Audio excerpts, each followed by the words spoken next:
She's incredible. She's one of the most resilient people I've ever met. Mm-hmm. She has been to hell and back a million times. Her first husband passed away. Her child then passed away.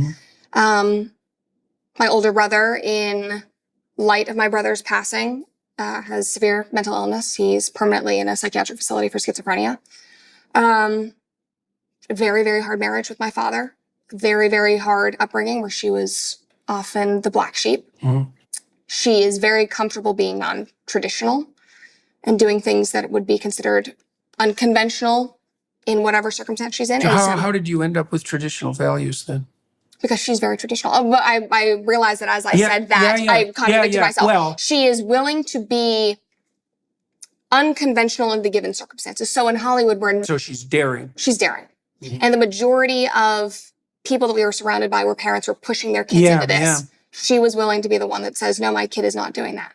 My kid isn't doing this kind of project. My kid is not going out for this project that is run by a producer that we know has, a bad track record. Right. She was incredibly involved. Right. Well, so fundamentally, the case you're laying out, it's always useful to look at situational determinants of unfortunate outcomes, let's say. And, the first thing you said was, well, there are kids working with adults, and so the lines are blurred.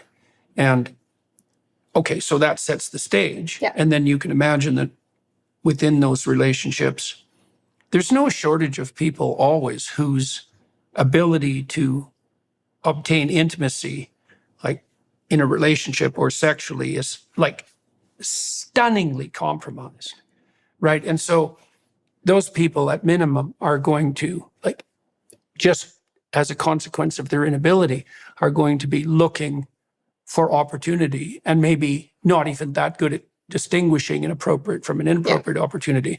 And then there's the ones that are really bent because they're resentful and because they're isolated. They're actually looking for innocence to subvert and destroy. Those are the more people who tilt more in the explicitly narcissistic and sadistic direction.